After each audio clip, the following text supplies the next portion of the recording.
Bonjour à tous, bienvenue dans cette nouvelle vidéo de la chaîne YouTube Le Prof de Maths. On va voir dans cette vidéo un exercice de seconde mathématique qui fait référence au chapitre Fonctions affines. Donc comme d'habitude, on va lire l'énoncé ensemble et puis ensuite je vous laisserai faire pause pour essayer par vous-même et ensuite on passe à la correction. Donc ça, là c'est un exercice assez particulier qui est assez original mais qui va faire référence à une notion importante de la fonction affine. Donc il faut absolument maîtriser. Donc c'est parti, l'énoncé, on nous dit quoi? On nous dit le tableau suivant peut-il correspondre à une fonction affine? Et si oui, justifier, mais sinon aussi justifier. Donc le tableau, c'est le suivant, donc x, les abscisses, on a 6, 10 et 12, et f de x, donc c'est l'image par la fonction f de x. Donc en abscisse 6, f de x égale 2, en abscisse 10, f de 10 donc égale 1, et en abscisse 12, f de 12 égale 0,5. Donc on nous demande de se prononcer sur le fait de dire si on peut associer ce tableau de fonctions à une fonction affine. Donc je vous laisse 5 secondes pour faire pause et ensuite on se retrouve pour la correction. A tout de suite.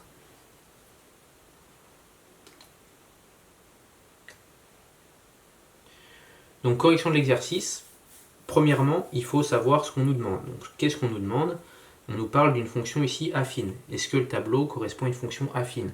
Donc avant de commencer, il faut savoir ce que c'est qu'une fonction affine. Donc je rappelle, une fonction affine, c'est une fonction qui est de la forme f de x est égal à ax plus b. Donc si vous avez une fonction, par exemple f de cette forme-là, vous pouvez dire que c'est une fonction affine. D'un point de vue graphique, ça représente quoi? Ça représente une fonction, donc la x, la f de x, avec ici 0. En fait, c'est une droite qui... en tout cas, c'est représenté dans le plan par une droite classique. Donc ça, c'est une fonction qui est une fonction affine. A l'inverse, si j'avais une représentation graphique, par exemple avec des droites, mais après ça fait des variations comme ça, et ça change de sens, etc. Là, en rouge, je n'ai pas une fonction affine. Une fonction affine, c'est vraiment une droite qui est représentée dans le plan. Donc sachant ça, on nous demande quoi? On nous demande ici de se prononcer si on peut dire que la fonction ici, avec les quelques points qu'on a, est-ce qu'elle peut faire référence à une fonction affine? J'insiste bien sur le peut, parce que là, on va justement se prononcer, on va dire cette fonction peut ou peut ne pas être, mais on ne pourra pas dire avec les informations qu'on a, on ne pourra pas dire si c'est une fonction affine. Parce qu'on ne sait pas ce qui se passe avant 6, on ne sait pas ce qui se passe après 12, on ne sait pas ce qui se passe entre les deux, on va juste essayer de se prononcer par rapport aux données qu'on a. Je peux ici très bien avoir une fonction affine sur 6, 12, mais peut-être après 12, eh bien, ça commence à faire des variations, etc. Donc on ne peut pas dire que la fonction est affine ou ne l'est pas, mais on peut se prononcer, on dire cela pourrait être une fonction affine ou pas. Donc pour faire ça, on va se baser sur la représentation graphique. Comme je vous l'ai dit tout à l'heure, une fonction affine, c'est représenté par une droite. Donc on va regarder en fait tout simplement la pente entre 10 et 12, la pente entre 6 et 10, et si on a la même pente entre 6 et 10 et entre 10 et 12, on peut dire que la fonction pourrait être une fonction affine. Par contre, si on a des pentes différentes, si je refais une représentation graphique classique, f de x, 0, si j'ai une fonction qui, ici par exemple on a 6, ici on a, non je vais faire ça un peu plus gros pour que ça ne soit pas trop serré, donc ici on a les x, ici on a 10, ici on a 12. Si j'ai une fonction qui fait, donc je vais la faire en rouge, si j'ai une fonction qui fait ça, et ensuite ça par exemple, et après elle peut faire n'importe quoi, là je n'ai pas une fonction affine. Par contre, si j'ai une fonction qui entre 6 et 12 admet la même pente, là on pourrait avoir une fonction affine. Après, comme je vous l'ai dit, on ne connaît pas les points derrière, on ne connaît pas les points avant, on ne connaît même pas les points entre les deux, donc on ne peut pas se prononcer et dire à 100% que ça sera une fonction affine, mais ça part du principe, ça part dans la bonne optique en tout cas d'être une fonction affine. Donc pour ça, on va calculer, comme je vous l'ai dit, la pente entre 10 et 12, la pente entre 6 et 10, on va les comparer. Si c'est les mêmes, on va dire qu'elle peut être une fonction affine. Donc vous voyez, il y a tout ce travail de préparation au début pour bien poser le sujet. Une fois que ça c'est fait, vous allez voir, c'est très rapide, très simple. Mais il faut bien, c'est ça en fait la clé de l'exercice, c'est bien poser le sujet et savoir de quoi on parle. Et avoir l'astuce de se dire, on va regarder les pentes.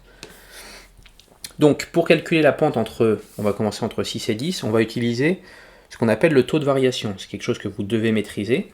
Le taux de variation, c'est une formule qui vous donne la pente en fait entre deux points. Donc le taux de variation, sa formule c'est quoi? Donc c'est entre A et B. Le taux de variation, je vais l'appeler taux comme ça, c'est égal à f de B moins f de A, divisé par B moins A. Là j'ai oublié de préciser, avec A inférieur à B. Donc c'est f de B moins f de A divisé par B moins A. Ça vous donne la pente de la fonction. Donc, entre 6 et 10, on va utiliser cette formule. Donc ça va être f de 10 moins f de 6 divisé par 10 moins 6. Donc ça c'est égal à quoi? F de 10, c'est donné ici, c'est 1, moins f de 6, c'est donné ici, c'est 2. Donc 1 moins 2 divisé par 10 moins 6, ça fait 4. Ce qui nous fait moins 1 quart. Donc déjà on sait que si je devais tracer la courbe ici, en tout cas la représentation graphique de la fonction, à main levée bien sûr, j'ai 6, j'ai 10, 10, 6. Je sais en tout cas que c'est une fonction, donc si je pars de 6, je suis à 2.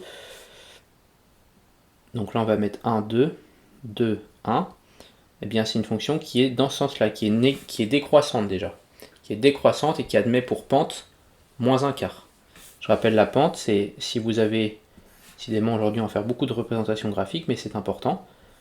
Si vous avez hop, x, f de x, 1, 2, vous avez une fonction par exemple de ce type-là. La pente, c'est la hauteur de la fonction sur un intervalle de 1. Et c'est d'ailleurs cette hauteur qu'on appelle a dans l'équation, dans la fonction affine, dans l'équation ici de la fonction affine. Donc la pente d'une droite, elle est définie sur un intervalle de 1, donc 2 moins 1 ça fait 1. J'aurais pu le faire entre 3 et 2, 3 moins 2 ça fait 1 aussi. C'est la hauteur sur un intervalle de 1. Donc ici, quand on calcule une pente de moins 1 quart, ça veut dire que si je prends par exemple entre 6 et 7, ma pente ici, qui va être ce bout-là, donc qui va être négatif, qui va de 6 vers 7, donc qui descend, ça va être égal à moins 1 quart. Cette pente-là, cette hauteur-là, cette petite hauteur. Donc voilà, petit aparté. Donc on a calculé la pente entre 10 et 6, on va faire la même chose entre 10 et 12, et on va comparer les deux valeurs. Donc 10 et 12, ça va faire f de 12 moins f de 10, toujours un taux de variation. F de 10, on a dit, divisé par 12 moins 10. Ça nous fait quoi? Donc f de 12, ça fait 0,5, moins f de 10, ça fait moins 1, donc, divisé par 12 moins 10, ça fait 2. Donc ça me fait moins 0,5 sur 2. Moins 0,5, je rappelle, c'est moins 1,5, donc ça me fait moins 1 sur 2 fois 2, c'est égal à moins 1 sur 4. On retrouve les mêmes taux de variation entre 6 et 10 et entre 10 et 12. Du fait qu'on a les mêmes taux de variation, ça veut dire qu'entre 10 et 12, on a la même pente. Alors attends, ici je me suis juste... Hop. Si je fais le 12 ici, je poursuis ma droite. Ça veut dire que ma droite ici, qui est représentée par f, d'après les données qu'on a, encore une fois, elle a la même pente entre 6 et 10 qu'entre 10 et 12. Donc, ça veut dire qu'on peut associer la fonction f, on peut dire qu'elle pourrait correspondre à une fonction affine. Donc f peut, j'insiste sur le peut, très important, peut correspondre à une fonction affine d'après les informations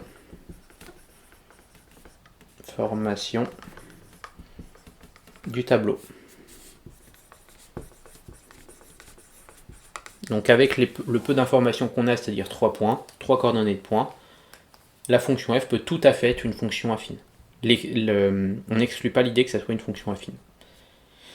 Donc voilà pour cet exercice. Donc vous voyez, un exercice assez atypique, mais qu'il faut connaître, comprendre, parce que ça fait appel à des notions de fonction affine que vous devez connaître. Ça fait appel au taux de variation que vous devez maîtriser aussi.